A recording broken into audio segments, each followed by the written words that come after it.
vamos con nuevas noticias y apuntamos a estos nuevos interrogantes que aparecen de repente en la misteriosa muerte de la pequeña Lucía, de tan solo 3 años. ¿Se acuerdan? La niña que apareció en las vías del tren de Pizarra, de esa localidad malagueña. Ya saben que la encontraron muerta allí, se había extraviado durante horas y la familia de la niña, ¿qué ha hecho? Pues ha pedido un informe forense que, ya les digo, atención, porque desmiente en parte la versión oficial. Enseguida hablamos con el responsable de este informe, pero antes aquí tienen todos los detalles de lo que fue este caso y de lo que sigue siendo.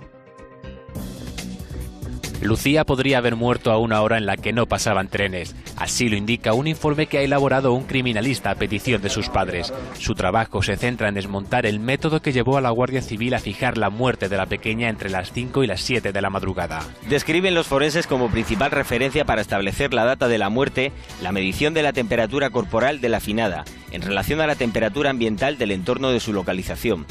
Los forenses utilizaron una fórmula que relaciona la temperatura ambiente con la del cuerpo de la menor. El experto señala que ninguno de estos dos datos se tomó con precisión. Asegura que es un método con el que no se obtienen resultados certeros. Su margen de error podría llegar a las 3 horas. La precisión se calcula que ronda las 3 horas dentro de las primeras 24 horas y mejora hasta 1 hora y media las primeras horas después del deceso. El cadáver de la pequeña fue encontrado en la vía poco antes de las 7 de la mañana. Sin embargo, la temperatura de su cuerpo no se midió hasta que llegó a la sala de autopsias. Por entonces ya eran las 12:15 del mediodía. El documento resalta que la temperatura ambiente se calculó de manera aproximada. La fórmula sería aún más imprecisa si el cadáver estaba refrigerado en la morgue. Este perito quiere pensar que el cuerpo estaba refrigerado en la sala de autopsias desde su traslado a la práctica de la necropsia. El análisis del experto llega a una conclusión.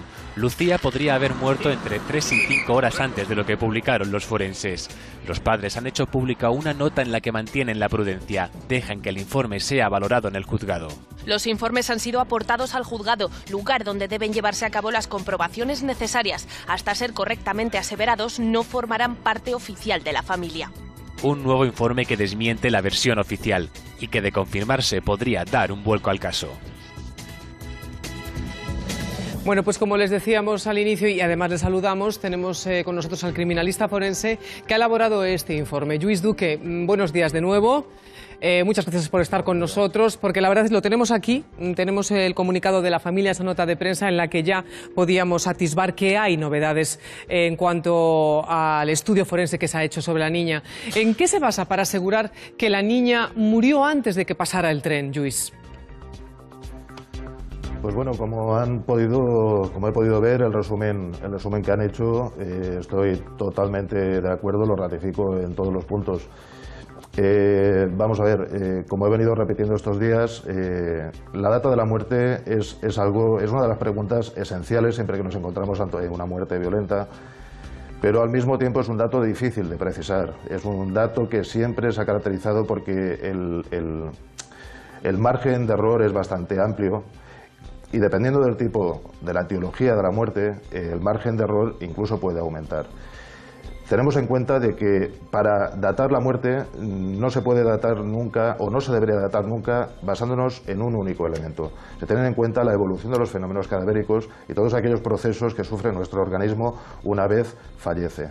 Entonces, en este caso es obvio, por motivos obvios, la muerte traumática con una pérdida masiva de sangre, el cuerpo de la pequeña estaba exsanguinado, es decir, no tenía sangre como para poder valorar la evolución de las livideces cadavéricas, por ejemplo, que es uno de los elementos que se tienen en cuenta siempre.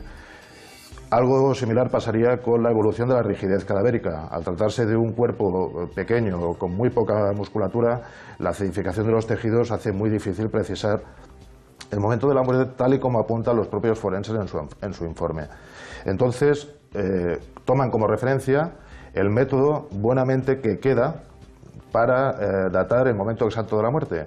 Lo que ocurre es que, claro, obviamente nosotros trabajamos en diferido, no hemos tenido acceso a esta información de primera mano, no hemos trabajado sobre el lugar de los hechos, sino que en diferido tenemos que coger los datos objetivos que contempla el informe y las diligencias de la Guardia Civil.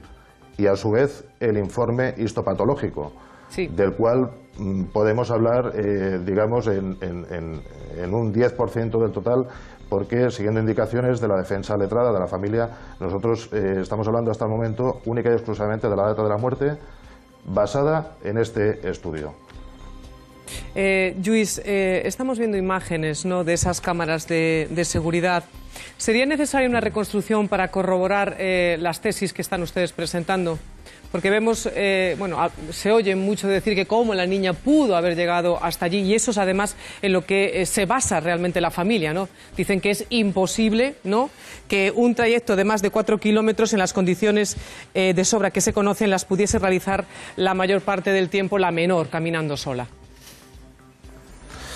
Exactamente, es algo que se ha cuestionado y se ha discutido desde el preciso instante. Ya no por el hecho de ser criminalista, sería más propio de la criminología, más propio de la psicología infantil, psicología clínica, los miedos infantiles. Es decir, pensemos que esta criatura, cuando se ve corriendo al lado de la vía del tren o sobre la vía del tren, se dirige hacia la oscuridad, dejando la luz, dejando la claridad. Que eso no lo hace ningún niño. En principio no me corresponde a mí decirlo, pero como padre le puedo asegurar que al menos en mi caso, de 2 hijos que tengo, no pasaría jamás. No. Pero bueno, esto es la teoría que teníamos en principio. En nuestro caso, se trata, en este caso en concreto, hay casos que cada caso es diferente y cada caso lo tenemos que tomar de una manera diferente. En este caso nosotros, nuestra intención es abrir en cualquier caso una nueva línea que no se desprecie de entrada, aprovechando de que esta instrucción policial y esta instrucción judicial siga abierta.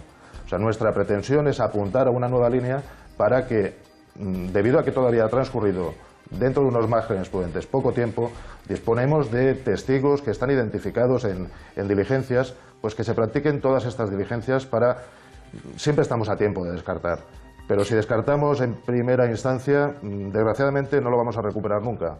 Este informe da un vuelco completo al caso, porque situaría la muerte mucho antes y entonces desvirtuaría todo el informe de la Guardia Civil. O sea, la niña no habría muerto, según este informe, por el golpe del tren.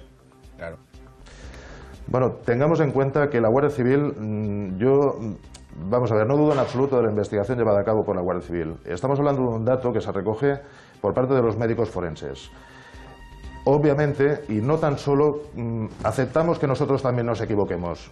Y si en vez de llevar la hora del deceso a 3-5 horas antes de la data expuesta por los médicos forenses, simplemente que acertemos en 1 hora antes, obviamente estamos dentro de una franja horaria que no ha circulado ningún tren por esa vía. Ya, pero entonces, Lluís, buenos días. ¿En qué basa usted la muerte? Es decir, ¿cómo se produce la muerte de la pequeña Lucía? O sea, ¿cuál es su idea entonces, después de darnos esta incógnita de que la hora no corresponde con el tren, de qué muere la pequeña Lucía? Según sus informes. Nosotros tenemos, sí, nosotros, como les decía, no tan solo hemos analizado la documentación por parte del Instituto de Medicina Legal de Málaga en cuanto a la necropsia, sino que hemos tenido acceso también al informe que los propios forenses solicitan, igualmente al Instituto de Medicina Legal, en cuanto a la histopatología. Hemos tenido acceso a estos datos, de los cuales, si me disculpan, es lo que les apuntaba, que no puedo comentar. Nosotros, el informe, estamos hablando estos días en los diferentes medios, como les he dicho, únicamente de la data de la muerte. Pero igualmente apuntamos una hipótesis en cuanto a la etiología de la muerte. En base a esos datos objetivos que se contemplan en el informe de histopatología y las propias conclusiones que obtienen los forenses, si conjugamos los dos informes, nosotros hemos elaborado una tesis en cuanto a esa posible causa de la muerte. Esa posible que causa en ningún de la caso muerte, tiene que ver... Le voy a preguntar aquí para ver si no lo puede usted decir o anticipar aquí en la mañana de Televisión Española. ¿Podría estar basada en ingerir algún tipo de sustancia por parte de la niña? Digamos, yo, si me lo permiten, lo que les apuntaré es que la sintomatología que se aprecia tanto en la autopsia, sin olvidar de la exsanguinación que les comentaba, los órganos de la pequeña estaban pálidos, no tenían sangre. Otras conclusiones son las que se obtienen en el informe histopatológico. Apuntan otras opciones que a nosotros nos cuadra o podemos apuntar que son compatibles con otro tipo de muerte. Que no nos puede adelantar porque está... Sí, pero entiéndanme, es que no quiero aventurar porque sería un cuadro clínico compatible con varios tipos de muerte diferente. Y lo que tampoco quisiera es interferir, ni muchísimo menos, ni aventurar públicamente una tesis en este sentido.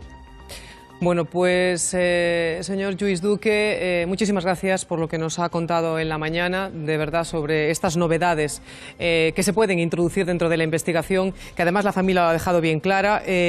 Son herramientas que no cuestionan o discrepan con los distintos puntos de la hipótesis oficial, sino que lo que intentan es añadir más luz a una muerte totalmente misteriosa de una menor como es la pequeña Lucía de 3 años.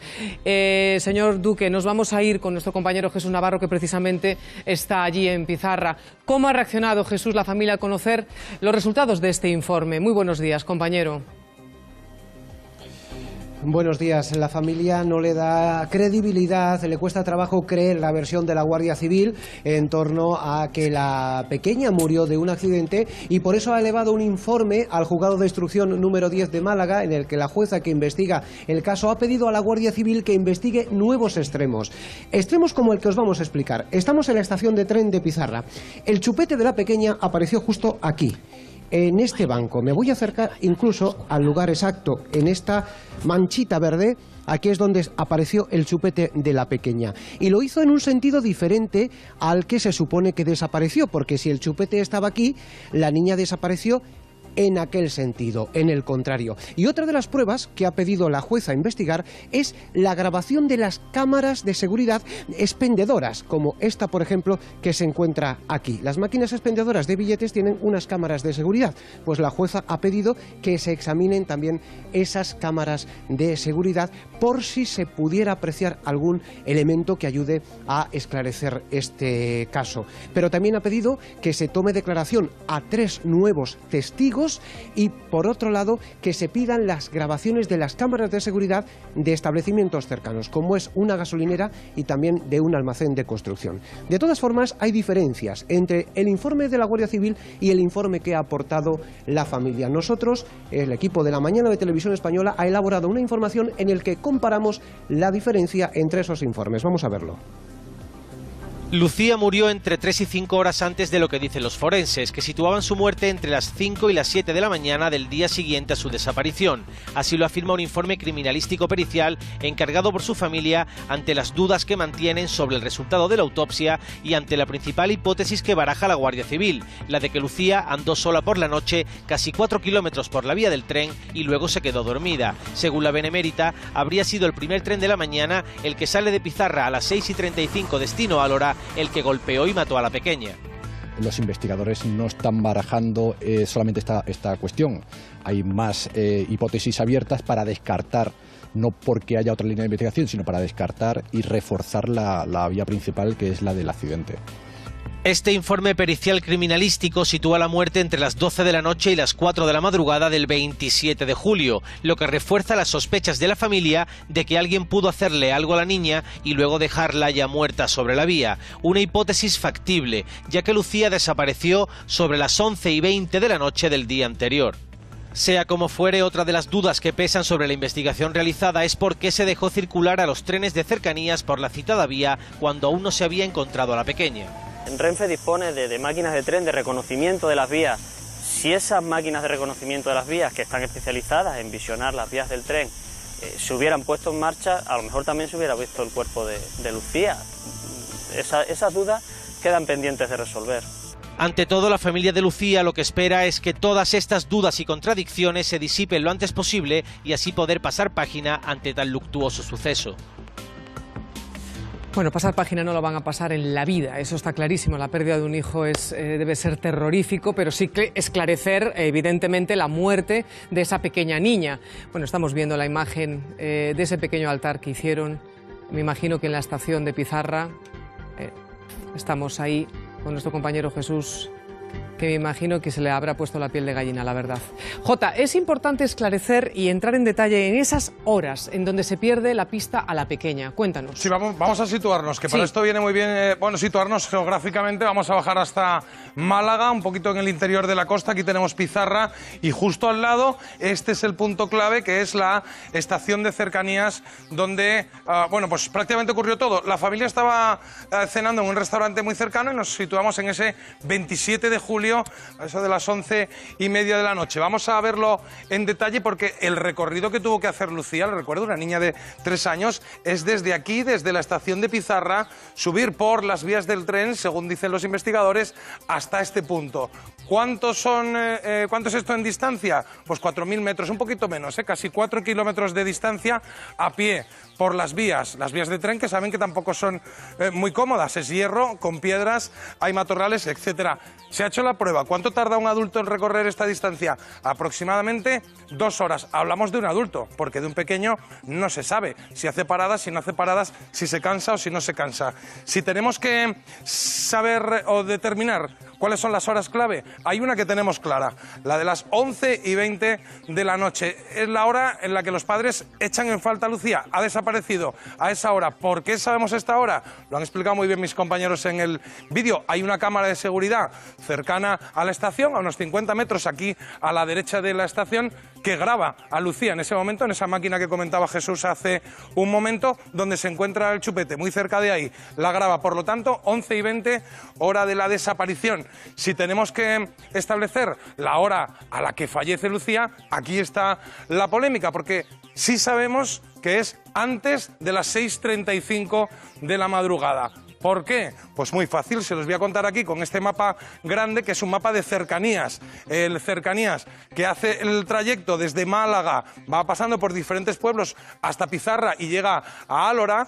Bueno, pues llega a Álora a las 6:47 de la mañana. Por lo tanto, en el punto donde apareció el cadáver de Lucía, saben que el tren pasa a las 6:35. ¿Qué dijo el maquinista? Cuando pasó por ese punto, a esa hora, a las 6:35, ya había visto un bulto en la vía. Pensaba al principio que era un animal o algo, pero que estaba en principio inerte, y cuando volvía, llegó 6:47 a Álora, y a la vuelta fue cuando paró para ver qué era, que fue cuando encontró a Lucía. Esta es la secuencia objetiva que sabemos. De aquí para adelante la investigación irá diciendo, porque claro, el problema es a qué hora fallece Lucía. Se le han hecho varias pruebas al cuerpo, no le hicieron una prueba, la prueba basal, que ya queda un poco antigua en criminología, pero no le hicieron la prueba basal en el momento, la temperatura ambiente tampoco la tenían clara en el momento. Por eso creo que Javier nos puede ilustrar más en esto. El tema de la autopsia es un poco la clave, ¿verdad, Javier?